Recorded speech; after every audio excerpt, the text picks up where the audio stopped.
Dans cette vidéo, je vais t'expliquer pourquoi tu dois avoir une stratégie de contenu pour te trouver des clients si tu es freelance ou si tu as une agence. Et je vais te partager les deux meilleures plateformes sur lesquelles publier et je vais même te partager les bonnes pratiques pour que ça se passe bien. Donc la fréquence de publication, ce que tu dois mettre dans tes posts, tu sauras tout pour te mettre en place une stratégie de contenu qui te génère en continu un flux de prospects qualifiés. Alors concrètement, quel est l'intérêt d'avoir une stratégie de contenu quand on est freelance ou quand on a une agence? En réalité, il y a trois intérêts principaux. Le truc, c'est que généralement, on a toujours en tête uniquement le premier, qui est la découverte. Effectivement, avoir une stratégie de contenu, ça permet de se faire découvrir par de nouveaux prospects qui ne te connaissaient pas jusqu'à maintenant. Donc des gens qui vont aller chercher sur les réseaux, sur Google, etc. peuvent tomber sur toi grâce à ta stratégie de contenu. Donc oui, la découverte est évidemment un souhait, surtout quand on démarre et qu'on a du mal à se faire connaître par des prospects. C'est un souhait principal et c'est déjà une bonne raison d'avoir une stratégie de contenu, ça marche très bien. Mais c'est seulement un des trois intérêts principaux. Le deuxième intérêt, au-delà de la découverte, c'est le nurturing. Donc c'est-à-dire l'éducation de ton prospect. Concrètement, ton prospect, avant de signer avec toi et d'accepter tes services, il va avoir une période de réflexion. En gros, c'est ton cycle de vente, c'est le moment où ton prospect prend conscience de ton offre, réfléchit à ce que tu lui proposes, aux bénéfices que tu lui proposes, et il se demande s'il va te dire oui ou non, tout simplement. Et pendant cette période, il est particulièrement intéressant d'avoir une stratégie de contenu qui pousse du contenu éducatif de façon à agrémenter sa réflexion et à l'aider à prendre le bon choix. Typiquement, quelqu'un qui se demande si oui ou non il doit refaire son site web ou faire du Google Ads par exemple, c'est parce qu'il ne comprend pas pleinement le bénéfice que ça va lui apporter. Concrètement, il met d'un côté le prix, de l'autre côté le bénéfice, et il ne sait pas si le bénéfice vaut le prix qu'on lui demande, que tu lui demandes. Donc concrètement, ce qu'on va faire en faisant du nurturing par stratégie de contenu, c'est l'aider à ce qu'il fasse de lui-même pencher la balance en faveur du bénéfice et donc du service, et qu'il dise oui. Mais pour ça, il doit comprendre ce qu'il y gagne. Et donc en créant du contenu dans lequel tu expliques ce que les entreprises gagnent à avoir un beau site web ou à faire du Google Ads ou tout autre service marketing, tu vas nourrir ses réflexions positivement de façon à ce qu'ils disent oui à ta proposition. Donc le nurturing, c'est super important parce que c'est ce qui permet d'accélérer un cycle de vente, c'est ce qui permet de faire dire oui à davantage de prospects. Bref, c'est forcément en ta faveur, et aussi tu vas éduquer ton marché de façon plus générale, c'est-à-dire qu'aujourd'hui tu as peut-être 150 personnes qui connaissent tes services, qui connaissent ton entreprise, seulement 10 qui sont devenus clients et 140 qui réfléchissent, qui savent pas trop ce que tu fais, etc. Le nurturing, ça permet de transformer ces 140 prospects tièdes, voire froids, en prospects chauds éventuellement. Donc c'est de l'éducation de ton marché, c'est super important. Et le troisième intérêt d'une stratégie de contenu,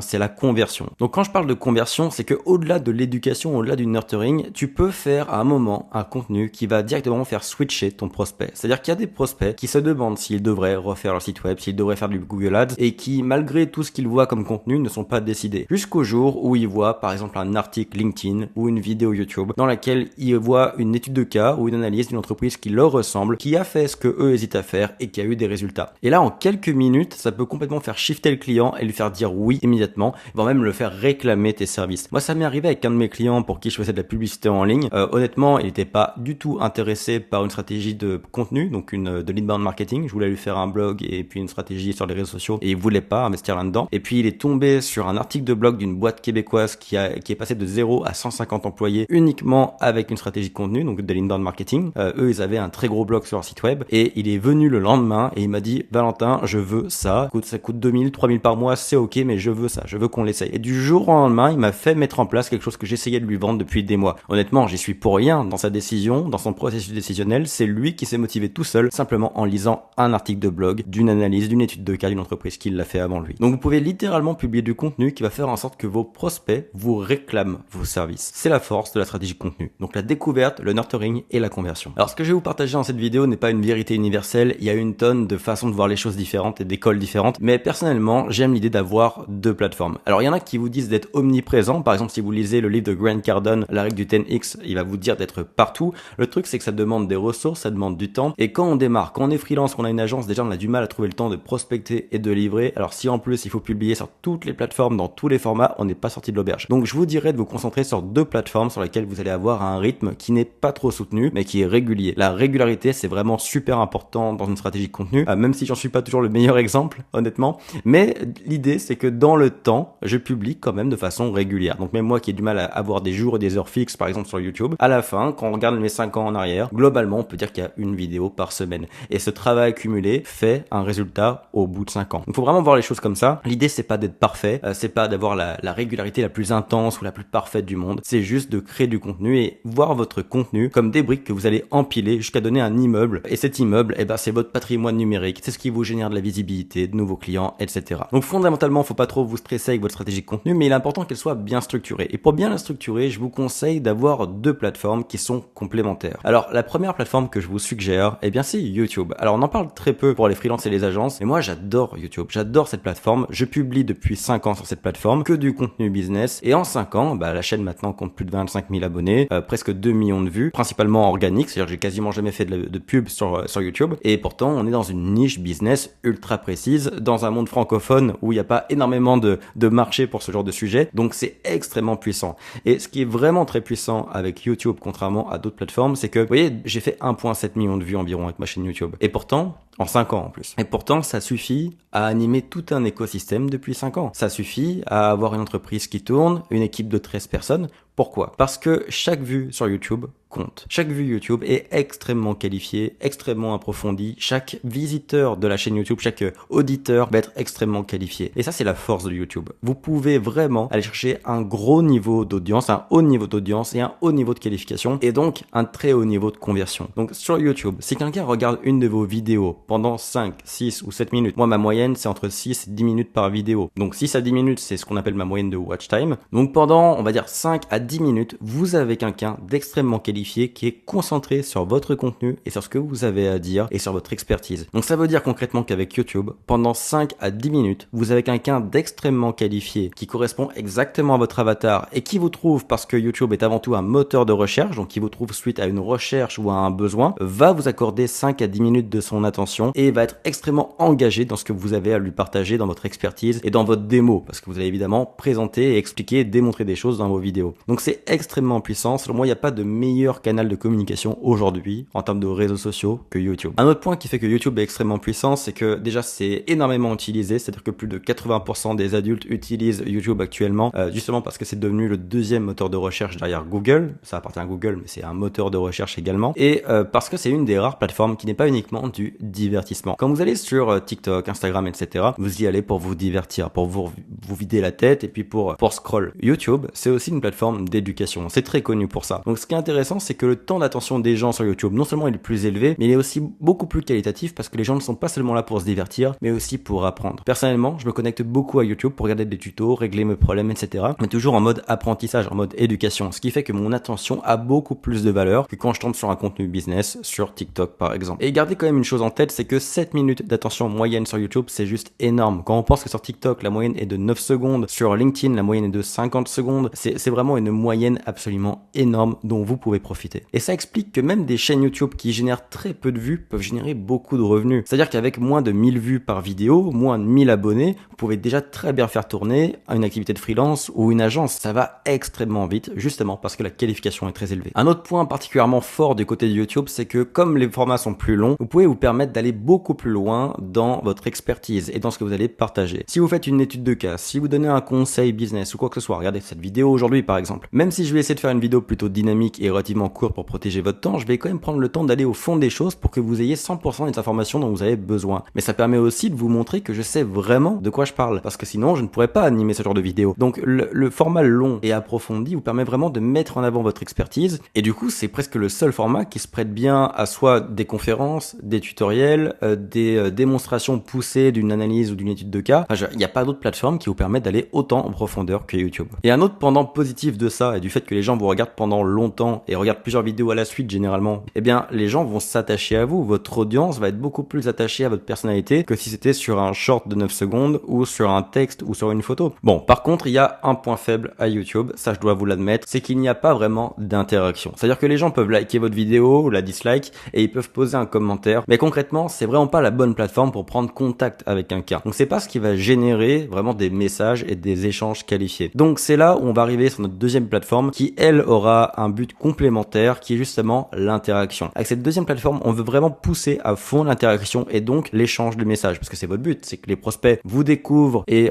soient éduqués grâce à votre chaîne YouTube, s'habituent à vous, s'attachent à vous, mais vous voulez aussi qu'ils vous contactent. Et pour ça, vous avez besoin d'une deuxième plateforme et je vous conseille d'utiliser LinkedIn. LinkedIn, c'est excellent pour être contacté contacter contrairement à YouTube. C'est vraiment excellent pour rentrer en contact avec quelqu'un. Ça a littéralement été créé pour ça. LinkedIn, c'est avant tout une plateforme de réseautage business. Donc non seulement c'est B2B, donc c'est ultra qualifié, mais en plus c'est fait pour l'outbound, donc pour le fait de contacter quelqu'un, d'ajouter quelqu'un à votre réseau. Et l'algorithme est ultra puissant pour vous connecter avec des gens. Donc LinkedIn, c'est définitivement la plateforme que vous devriez utiliser si vous vendez des services B2B comme la création de sites web, la publicité, du community management, de la photo, de la vidéo, ce que vous voulez. Alors en cas de service plutôt visuel, on peut aussi exploiter Instagram. Ça, je pourrais en parler rapidement à la fin. Mais dans 99% des cas, LinkedIn est la plateforme qu'il vous faut du moment que vous vous adressez à des professionnels. Alors au niveau de LinkedIn, vous allez peut-être vous dire que tous vos concurrents sont déjà dessus, et c'est vrai, et ils ont bien raison d'y être. Par contre, gardez une chose en tête, c'est que 90% de vos concurrents ne publient rien sur LinkedIn et n'exploitent pas correctement leur profil. Et ça, c'est le premier point. Et le deuxième point, c'est que vous devriez garder en tête que LinkedIn ne vous servira pas tellement à la découverte. Alors ça peut arriver qu'on vous découvre par LinkedIn, et tant mieux, on prend. Mais voyez, là où YouTube est une très bonne plateforme de découverte parce que c'est un moteur de recherche, donc les gens cherchent une solution et tombent sur vous, LinkedIn, c'est plutôt une plateforme d'échange, de connexion, et donc c'est par l'interaction que vous faites découvrir. C'est en allant interagir avec les posts de tout le monde que vous allez vous faire découvrir par d'autres. Et ça, c'est pas forcément la façon dont moi je vous conseille de l'utiliser. C'est-à-dire que c'est toujours bien de le faire, et c'est ce que vous conseillerez à un expert de LinkedIn. Mais personnellement, je vous conseille d'utiliser LinkedIn avant tout comme une landing page, une plateforme de conversion. Personnellement, je vois LinkedIn et mon profil LinkedIn comme une page de capture, concrètement. En tant que freelance ou agence, c'est vraiment comme ça que je vois les choses. Voyez votre profil LinkedIn comme une page de capture sur laquelle vous mettez du contenu qui est censé convertir le visiteur. L'idée, c'est que les gens qui vont vous découvrir par YouTube et s'attacher à vous par YouTube, ou qui vont entendre parler de vous, ou que vous allez rencontrer ou prospecter et qui veut s'interroger à votre propos, voir qui vous êtes, tous ces gens-là vont passer par votre profil LinkedIn. Dans votre cycle de vente, donc le moment où vous prospectez quelqu'un, vous pouvez être sûr qu'à un moment ou à un autre, la personne va venir voir qui vous êtes sur LinkedIn. C'est normal, si vous prospectez quelqu'un, la première réaction de cette personne, ça va être de chercher qui vous êtes sur Internet, et directement ils vont tomber soit sur votre site web si vous en avez un et que vous avez donné le nom de la boîte, mais surtout ils vont vous chercher vous personnellement et vont tomber directement sur votre profil LinkedIn qui va sortir dans les tout premiers résultats Google. C'est super bien référencé par Google LinkedIn. Donc votre profil LinkedIn, si tout le monde passe dessus, bien évidemment ça doit être vu comme une page de conversion.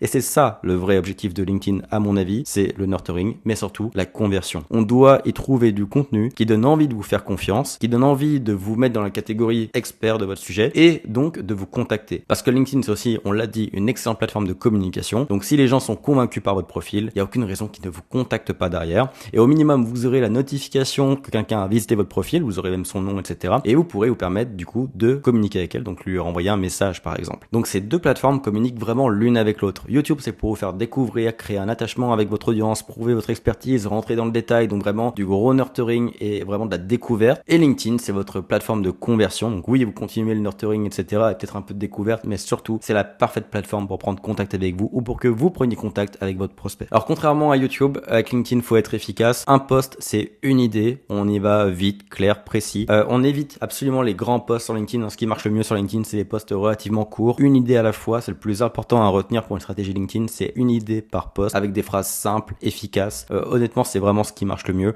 et ne pas trop se prendre la tête. Moi ce que j'aime bien c'est l'idée de me connecter sur LinkedIn sans trop savoir de quoi je vais parler, écrire un truc un peu comme je le pense pendant 15-20 minutes et publier. En gros, plus vous êtes authentique, plus vous dites les choses telles que vous les pensez, et plus c'est fluide à lire, facile à lire et pas trop long, et plus votre post aura des résultats. J'ai fait pas mal de tests moi-même ou avec des coachs LinkedIn de mon écosystème. Je pense notamment à Maxime Blasco que j'avais déjà interviewé sur cette chaîne, et à chaque fois le résultat est le même, hein. Les gros articles ultra complets et ultra travaillés font généralement moins de reach, donc moins de portée que des plus petits articles plus simples à lire et plus faciles à partager. Par contre, il en faut quand même des plus gros articles parce que ça permet à la conversion, hein, ça permet comme de partager son expertise, mais encore une fois, ça doit seulement représenter une fraction de ce que vous partagez. Le but, ça reste quand même de faire quelque chose qui correspond au code de la plateforme si vous voulez être mis en avant un minimum, et donc quelque chose de court, d'efficace, une idée par post, et c'est ok. Alors maintenant que vous avez vos deux plateformes, comment ça se passe au niveau de la publication? Alors au niveau de la fréquence, c'est très simple. Moi je vous conseille de publier au moins une vidéo YouTube par semaine. Alors honnêtement, ça peut être compliqué de faire plus, mais je vous conseille pas de faire moins. Une vidéo par semaine, tout le monde peut le faire, ça se rentre bien dans un agenda. Au début ça va être un peu long, après ça va devenir très rapide. En 2 heures de travail, vous aurez votre vidéo, et c'est le bon rythme minimal selon moi sur YouTube. Ça marche très bien. Donc une vidéo YouTube par semaine, et sur LinkedIn, je vous conseille 3 posts par semaine. Et au niveau du contenu de ce que vous allez publier, alors en réalité, je vous conseillerais les mêmes piliers de contenu que ce soit pour YouTube ou sur LinkedIn. C'est simplement le format qui va faire varier la façon dont vos posts seront construits, mais selon moi, vous pourrez garder les mêmes sujets. Donc ce que je vous conseille, c'est d'avoir 3 piliers de contenu principaux. Le premier pilier de contenu, ce sont les conseils d'expertise, donc les conseils métiers. Donc vous avez une une expertise, la création de site web, la publicité, le community management, donnez des conseils directement liés à ça. C'est-à-dire que vous devez vraiment donner des conseils spécifiques sur une partie de votre métier. Donc pas seulement un conseil du genre faites de la publicité Google, c'est rentable. Non, vraiment des conseils spécifiques. Parce que les gens qui vous adressez parfois sont déjà qualifiés, se sont déjà renseignés sur le sujet. Donc vous voulez montrer que vous faites pas seulement de la surface, vous allez en profondeur. Comme dirait Hormozy, offrez l'information mais vendez l'implémentation. Donc ne retenez pas trop les informations, partagez votre expertise. N'hésitez pas à donner pour mieux recevoir derrière. Donc éventuellement,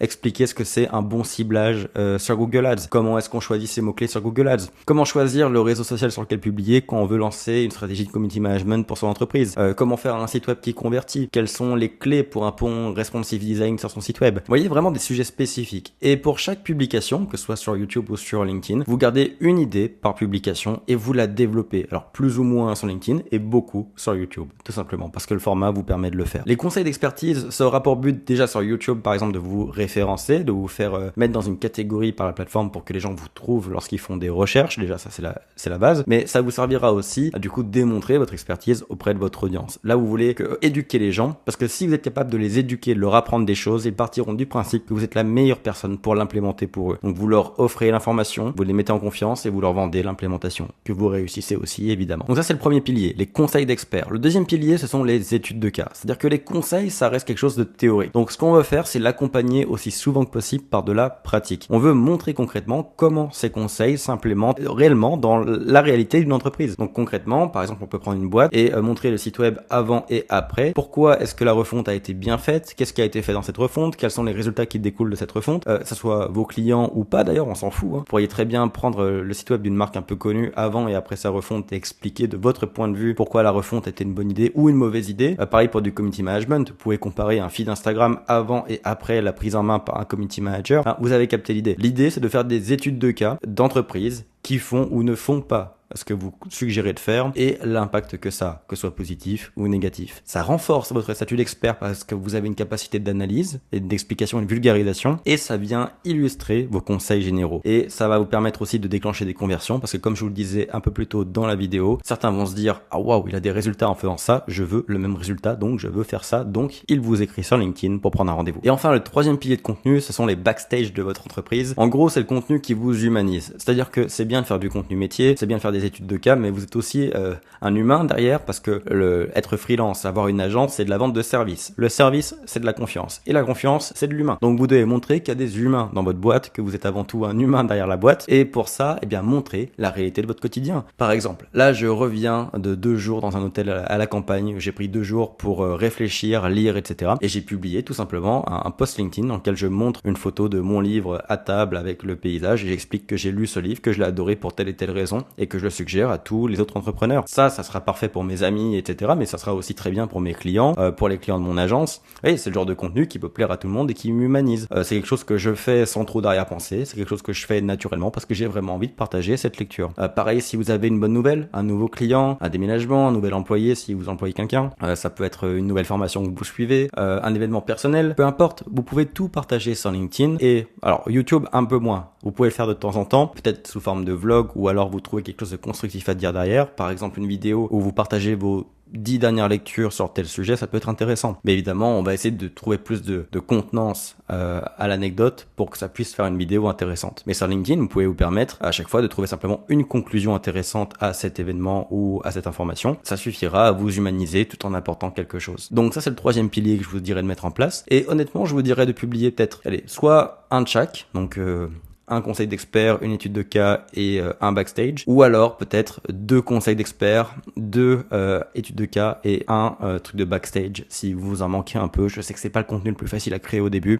et des fois on a un peu de mal à partager son quotidien réel. Donc vous pouvez y aller graduellement et commencer par vous concentrer sur le contenu d'expertise et sur les études de cas. Comme je l'ai dit un moment dans la vidéo, si vous avez un métier vraiment lié à l'image, donc de la photo, de la vidéo, du graphisme, du design, ce genre de choses, vous pouvez peut-être remplacer LinkedIn par Instagram ou alors ajouter Instagram avec une 3e plateforme qui a vraiment pour but de partager ce que vous savez faire. Ça peut être pertinent. Même si sur LinkedIn, ça permet quand même de partager des photos et des vidéos. Vous pouvez très bien utiliser tous les mêmes médias sur LinkedIn que sur Instagram. Mais évidemment, je mets ici une petite parenthèse pour ces métiers-là. Vous pouvez utiliser une autre plateforme si vous préférez, ou si vous avez déjà une présence Instagram, évidemment, faites-en une stratégie de contenu également. Mais pour 90%, voire 95% des vendeurs de services B2B, LinkedIn et YouTube sont selon moi les deux meilleures solutions. J'espère sincèrement que cette vidéo t'a plu, qu'elle va t'aider dans ta stratégie de contenu. En tout cas, moi j'y crois énormément, donc essaye-le absolument, au moins sur quelques mois, et tu décideras de toi-même si tu veux arrêter ou pas. Tu verras, tu voudras plus arrêter. Et si tu veux continuer de te former sur la vente de tes services en tant que freelance ou en tant qu'agence, regarde la vidéo qui va apparaître à la fin de celle-ci, elle va forcément te plaire. Et si tu veux accélérer un peu la prospection, va voir ci-dessous en description le pack prospection, alors spécial site web. Si tu vends des sites web, tu veux pas passer à côté, j'y partage une liste de 100 niches à fort potentiel et d'autres ressources qui t'aideront à trouver des clients. Donc je te laisse voir tout ça ci-dessous, like la vidéo et abonne-toi à la chaîne si ça t'a plu, et je te dis à très bientôt pour une prochaine vidéo.